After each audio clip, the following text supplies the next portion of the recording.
Hello students, उम्मीद है आप सभी बच्चे बहुत अच्छे होंगे और बहुत अच्छे से आप अपनी पढ़ाई कर रहे होंगे। तो बच्चों, आज का जो हमारा लेक्चर है is matter around us pure का lecture number 2। In the previous lecture we had already studied about the various things related to this chapter and in the present chapter we are going to study about the concentration of solution first and then types about the solutions, and if possible then we can also study about the separation techniques. So in the last class beta we had discussed कि solution क्या है, pure impure क्या होता है, mixture क्या होता है ना, ये सारी चीज़ें जो बेसिक जो टर्म्स थे वो सारी चीज़ें हमने लास्ट क्लास में डिस्कस कर ली थी। सो फाइनली आज की क्लास में जो है हम लोग क्या डिस्कस करने वाले हैं, उसके बाद के कुछ जो है न्यूमेरिकल एस्पेक्ट्स उसको हम लोग स्टडी करेंगे एंड आफ्टर दैट हम लोग जो है फिर जो सॉल्यूशन से ही फिर वापस स्टार्ट करेंगे, जिसमें कि एक तो सॉल्यूशन क्या होता है बेसिकली वो तो हमने पढ़ लिया है, इसके अलावा दो और टर्म होते हैं जो उसी से रिलेटेड हैं, वो है कोलाइड एंड सस्पेंशन। तो उसके बारे में हम लोग बेटा आज की क्लास में पढ़ेंगे। तो हम लोग स्टार्ट करते हैं अपना आज का लेक्चर। सबसे पहले बेटा हमें जो पढ़ना है वो है कॉन्सेंट्रेशन ऑफ सॉल्यूशन। तो first of all we should know कि what is the meaning of concentration. तो कॉन्सेंट्रेशन एक्चुअली मीन्स कि it tells you about the amount of solute, it tells you about the amount of solute in total amount of solution.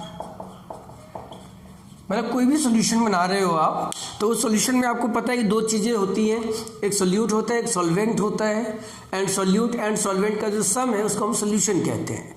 तो कोई एक solution के अंदर में कितना amount of solute है, तो उसके रेशियो को हम लोग अलग अलग तरीके से कैलकुलेट करते हैं और उसे हम बोलते हैं कॉन्सेंट्रेशन। तो कॉन्सेंट्रेशन टर्म्स के अंदर सबसे पहले जो हम लोग पढ़ने वाले हैं बेटा वो है हमारा mass percentage. First one is the mass percentage. तो मास परसेंटेज को बेटा हम लोग जो है W/W भी रिप्रेजेंट करते हैं, W/W से भी हम इसको रिप्रेजेंट करते हैं। ये क्या कहता है कि mass percentage is equal to W/W equal to mass of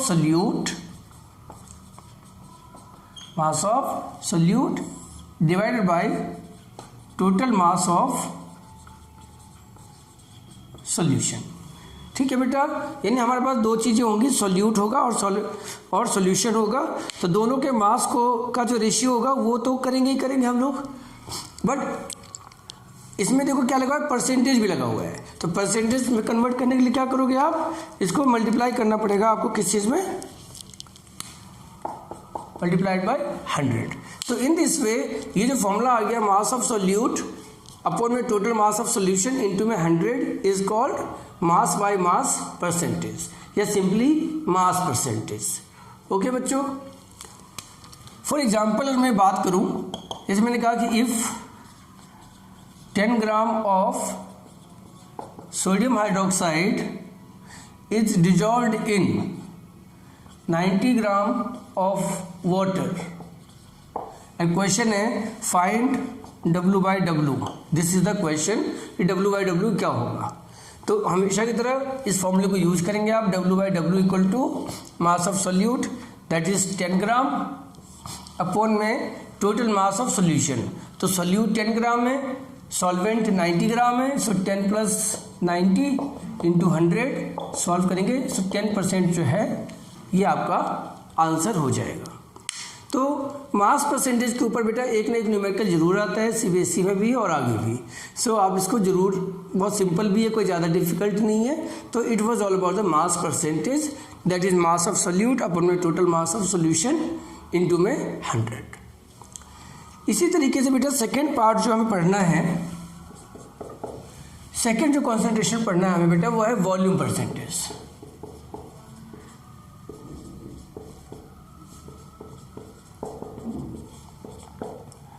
volume percentage को क्या करते हैं हम लोग, W/V से रिप्रेजेंट करते हैं। वॉल्यूम परसेंटेज में क्या होगा बेटा कि आपने इनिशियली जो है सोल्यूट तो इन जनरल सॉलिड फॉर्म में ही होगा, यहाँ पे फिलहाल जो हम पढ़ रहे हैं तो सॉलिड जो सोल्यूट है आपका, जाहिर सी बात है वो हमेशा सॉलिड फॉर्म में ही होता है, तो उसका मास ही निकालते हैं। लेकिन जो सॉल्वेंट है it can be in liquid form as well, तो जाहिर सी बात है उसको हम लोग वॉल्यूम के टर्म्स भी कैलकुलेट कर सकते हैं। तो अगर आपको W/V निकालना हो तो क्या करोगे आप, मास ऑफ सोल्यूट अपॉन में वॉल्यूम ऑफ सॉल्यूशन मल्टीप्लाई में 100। मतलब अगर हमारे पास सपोज दैट सेम क्वेश्चन है 10 ग्राम ऑफ NaOH, एग्जाम्पल के लिए अगर 10 ग्राम NaOH है इन 100 ml ऑफ वाटर, तो आपको निकालना क्या है, मास बाई वॉल्यूम।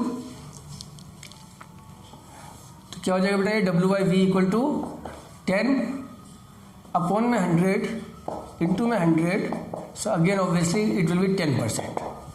तो सर ये तो सेम ही आ गया, क्या फ़र्क पड़ा है इसमें?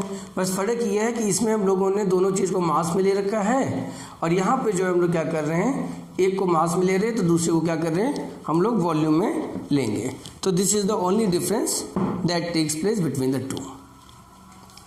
ओके बच्चों, सो पहले हमने करा कॉन्सेंट्रेशन का मतलब क्या होता है, फिर कॉन्सेंट्रेशन टर्म्स को पढ़ रहे हैं हमें। पहले हमने पढ़ा मास परसेंटेज एंड दूसरा पढ़ा हमने वॉल्यूम परसेंटेज। आगे बढ़ते हैं, जो थर्ड टर्म है हमारा वो है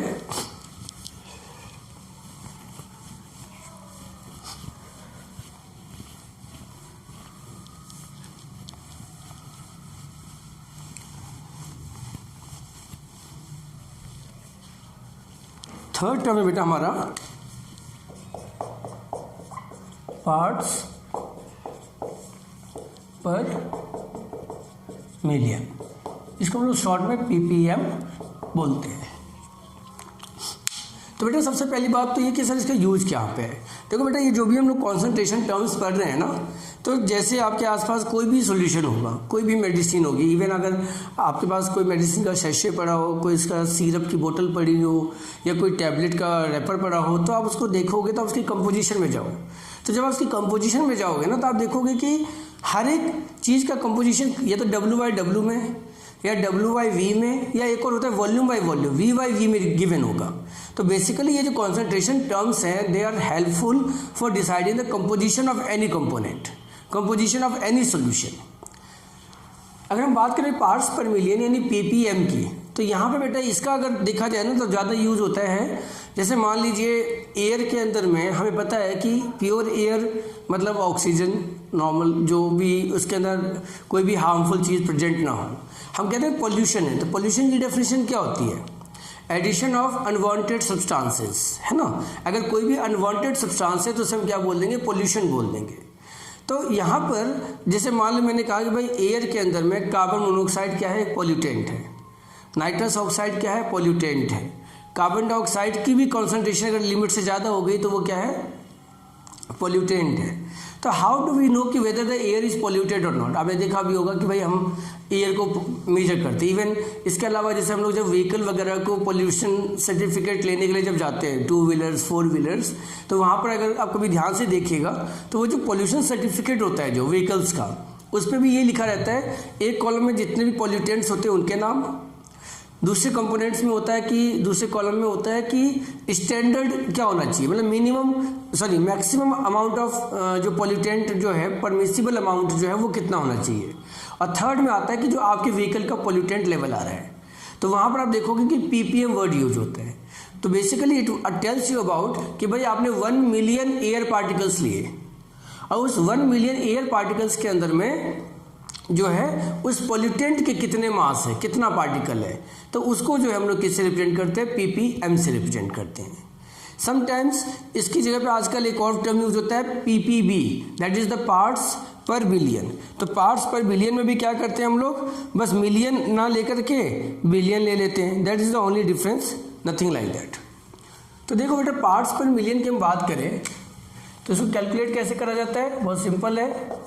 अगेन मास ऑफ वो इससे पहले परसेंटेज आ रहा था तो मल्टीप्लाई बाय 100 करते थे, अब हम लोग मिलियन की बात कर रहे हैं। तो मास ऑफ सॉल्यूट अपॉन में मास ऑफ सॉल्यूशन इनटू में 10 की पावर 6, 1 मिलियन इक्वल टू 10 की पावर 6। कई बार ppm की जगह पे ppb भी यूज कर सकते हैं हम लोग। तो यहां पर रहेगा मास ऑफ सॉल्यूट, नीचे रहेगा बेटा मास ऑफ सॉल्यूशन इंटू 10 की पावर 9। तो ये जो ppm और ppb जो है बेटा बेसिकली जो है एयर पार्टिकल्स के अंदर आमतौर पे मतलब पॉल्यूटेंट्स के बारे में जब बात होती है ना तब वहाँ पे ज़्यादा यूज होता है इसका। ठीक है, जो आपने देखा भी होगा जैसे पोल्यूशन लेवल चेक करने के लिए हर अलग अलग जगहों पे पोल्यूशन लेवल चेक किया जाता है। भाई दिल्ली का ये पोल्यूशन लेवल है, गुड़गांव का ये है ना, चंडीगढ़ का ये लेवल है, तो लाइक दिस। तो वहाँ पर क्या होता है, ये ppm और ppb are very important concentration terms that are helpful for deciding कि whether the air is polluted और नॉट। ओके बच्चों, तो ये आपका हमारे 3 टर्म्स हमने करे, एक mass percentage, volume percentage and parts पर मिलियन, इन्हें हम लोग कॉन्सेंट्रेशन टर्म्स भी कहते हैं। चलिए आगे बढ़ते हैं बच्चों। इनके न्यूमेरिकल्स बहुत इजी सिंपल से होंगे बेटा। In the last class I will try to discuss, if not discuss तो you can go through the resources provided to you और वहाँ पर जो है आप लोग उसको कवर करेंगे। चलिए अब जो है बच्चों हम लोगों ने कुछ सॉल्यूशन चैप्टर पढ़ा था, सॉल्यूशन टॉपिक पढ़ा था। इसमें क्या होता है कि इसकी भी 3 कैटेगरी है। Number 1 true solution, number 2 suspension and number 3 colloidal solution, और simply they are said colloids, और sometimes they are also called sols. तो ये 3 कैटेगरी है। अब बेटा होता क्या है, इस तीनों के अंदर ना सॉल्यूट के पार्टिकल के साइज का फर्क है। solvent can be same in all the cases, but solute can be also same in all the cases, but the size is the real thing that matters while deciding whether the solution is true solution or suspension or colloidal solution। होता क्या है बेटा कि हमारे पास आमतौर पे जो है अगर हम लोग ये जो पार्टिकल साइज को जो मेजर करते हैं वो नैनोमीटर में मेजर करते हैं। किस में करते हैं बेटा, नैनोमीटर में हम लोग जो है पार्टिकल साइज को मेजर करते हैं। तो जब आप नैनोमीटर में पार्टिकल साइज को मेजर कर रहे होते हो तो जाहिर सी बात है कि उसका कुछ ना कुछ साइज होगा। तो वो जो साइज जो है अगर मान लीजिए हम लोग ऐसे मान के चलें, अच्छा नैनोमीटर का मतलब होता है, ये याद रखेंगे आप लोग, जैसे 1 माइक्रोमीटर पढ़ा होगा आप लोगों ने 10 की पावर -6 मीटर, 1 नैनोमीटर होता है 10 की पावर -9 मीटर। कभी कभी क्वेश्चन में आ जाता है आर्मस्ट्रॉन्ग, ए के ऊपर डिग्री, तो ये होता है बेटा 10 की पावर -10 मीटर। तो ये आप लोगों को याद रखना चाहिए क्योंकि क्वेश्चन को साइज को वो अलग अलग टर्म्स में पूछ लेते हैं। तो अगर मान लीजिए बेटा हमारा जो पार्टिकल साइज है,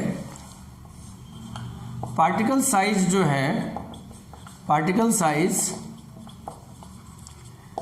लेस देन 1 नैनोमीटर, अगर पार्टिकल साइज आपका 1 नैनोमीटर से कम है तो वो जो सॉल्यूशन होगा बेटा क्या होगा, ट्रू सॉल्यूशन होगा।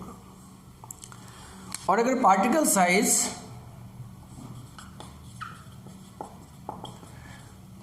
Size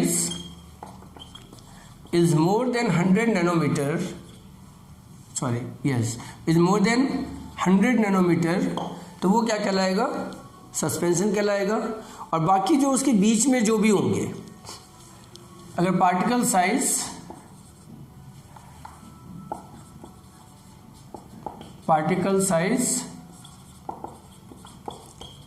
ranges in 1 to 100 nanometre, तो उसे हम क्या बोल देंगे बेटा, कोलाइडर बोल देंगे।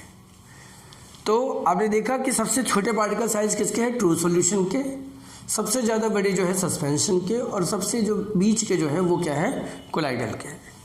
अब बेटा मुझे आप ही बताओ, क्या लगता है आपको किस केस में जो है सबसे ज़्यादा स्टेबल सॉल्यूशन बनेगा। मतलब स्टेबल सॉल्यूशन का मतलब होता है कि अगर हम उनको डिजॉल्व कर दें तीनों केस में, सॉल्यूट्स को सॉल्वेंट में अच्छे से डिजॉल्व कर दें, तो इन विच केस जो पार्टिकल साइज है वो स्टेबल रहेगा, मतलब they will not settle down at the bottom. Obviously जिसका पार्टिकल साइज सबसे छोटा है, तो जिसका पार्टिकल साइज सबसे छोटा है बेटा उसको बोला जाता है मोस्ट स्टेबल। क्या बोला जाएगा, मोस्ट स्टेबल बोला जाएगा। जिसका पार्टिकल साइज सबसे ज़्यादा बड़ा है उसको हम क्या बोलेंगे, अनस्टेबल बोलेंगे बेटा। क्या बोलेंगे, अनस्टेबल बोलेंगे। और जो कोलाइडल है चूंकि ये इनके बीच का है तो इसको हम बोलेंगे पार्शियली स्टेबल। क्या बोलेंगे बेटा, पार्शियली स्टेबल। मैं फिर से बता दूं बेटा, यहाँ पे स्टेबल वर्ड जो मैं यूज़ कर रहा हूँ वो इस सेंस में यूज़ कर रहा हूँ कि वो कितनी देर तक सेटल डाउन रहेंगे। ठीक है, जैसे मैं एग्जांपल ले लूँ इसका, अभी हम इसको और डिस्कस करेंगे आगे भी। इसका एग्जांपल जैसे मैं ले लूँ, जैसे मैंने कहा सॉल्ट इन वाटर, तो बेटा सॉल्ट इन वाटर, जैसे आपने एक बार सॉल्ट को वाटर में डिजॉल्व कर दिया सॉल्ट को, तो क्या होगा, क्या सॉल्ट अपने आप सेपरेट आउट होगा कभी, कभी क्या वो सेटल डाउन होगा, नहीं, it will not settle down. जबकि सस्पेंशन का हम एग्जांपल ले रहा हूँ मैं, जैसे मैंने कहा sand in water, sand in water. क्या लगता है बेटा आपको, आप सैंड ले लो, रेत ले लो, और आप उसको वाटर को अच्छे से, वाटर में अच्छे से डिजॉल्व कर दो, तो अगर आप वाटर में उसको अच्छे से डिजॉल्व कर भी देते हो तो क्या लगता है आपको, क्या वो स्टेबल रहेगा हमेशा, no. While dissolving, if you are keep dissolving it, keep stirring it, so it may be possible कि sand will be stable. But once you stop the stirring, what will happen? Sand will start settling down. Now we take the example of colloid. आपके जितने भी syrups होते हैं ना बेटा, cough syrup वगैरह जो होते हैं, है ना, वो सब के सब जो है ज़्यादातर क्या होता है, कोलाइड्स होते हैं। तो कोलाइड, अब आप ही बताइए मुझे, कफ सिरप वगैरह जो होते हैं, वैसे जनरली आपने देखा भी होगा जो कफ सिरप होते हैं तो उसको लिखा रहता है उसके ऊपर डायरेक्शन फॉर यूजेस के अंदर कि while before use shake it well. आपके पास वो जो कफ सिरप का जो बोतल है उसको कहा जाता है भाई उसको आप शेक कर दिए, अच्छे से शेक कर दीजिए। मतलब ये कि इन जनरल हम ये मान के चलते हैं कि बहुत दिनों बाद यूज़ कर रहे हैं आप, तो हो सकता है कि उसके सॉल्यूट पार्टिकल सेटल डाउन हो जाए, हालांकि ऐसा होता नहीं है। तो कफ सिरप वगैरह जो है पार्शली स्टेबल होते हैं, बट बहुत ज़्यादा दिन तक उसको हिलाया ना जाए तो in that case it is possible कि they will start settling down at the bottom, but again you will shake it nicely and again it will be uniform in nature. And last important part जो है मैं बता दूँ, true solutions are homogeneous. ये साफ साफ आपको homogeneous दिखेगा। देखिए सस्पेंशन जो है आपको साफ साफ क्या दिखेगा बेटा, हेट्रोजीनस दिखेगा। क्या दिखेगा, हेट्रोजीनस दिखेगा। होमोजीनस और हेट्रोजीनस बेटा वी हैड डिस्कस्ड। और कोलाइडल में क्या होगा, वो आपको सीम्स होमोजीनस दिखेगा, तो आपको होमोजीनस, बट अगर आप उसको एक्सट्रीम लेवल पे देखेंगे, माइक्रोस्कोपिक लेवल पे देखेंगे तो ये हेट्रोजीनस होता है। ये भी क्या होता है बेटा, ये भी हेट्रोजीनस होता है। तो इस तरह से आपको एग्जाम में ये भी आ सकता है कि भाई इनके बीच में डिफरेंसेस बताइए, तो आप लिख सकते हो कि भाई particle size less than 1 nanometre, more than 100 nanometre, between 1 to 100 nanometre, most stable, unstable, partially stable, homogeneous, heterogeneous, seems homogeneous but they are heterogeneous, and then you can give the example as well. हम लोग एक और चीज़ कर सकते हैं बेटा, Tyndall effect. तो वैसे वो टिंडल इफेक्ट के बारे में भी हम पढ़ेंगे, ठीक है, तो तब इसको डिस्कस करते हैं बेटा। और फिर उसके बाद हम लोग कोलाइड्स के बारे में फिर अलग से दोबारा से इसको हम लोग पढ़ेंगे। ओके बच्चों, ठीक है, चलिए तब हम लोग जो है अपना जो नेक्स्ट टॉपिक जो है वो क्या करने वाले हैं, टिंडल इफेक्ट। टिंडल इफेक्ट जो है ये एक तरह से आप कह सकते हो कि एक तरह का प्रॉपर्टी है, एक तरह की टेंडेंसी है जो इनमें से कुछ सॉल्यूशन शो करते हैं, कुछ शो नहीं करते। तो उसको हम लोग स्टार्ट करते हैं अगले, मतलब इसी की प्रॉपर्टीज में माना जाएगा वो, डिफरेंस में आप उसको इंक्लूड कर सकते हैं। चलिए ठीक है बेटा, करते हैं स्टार्ट।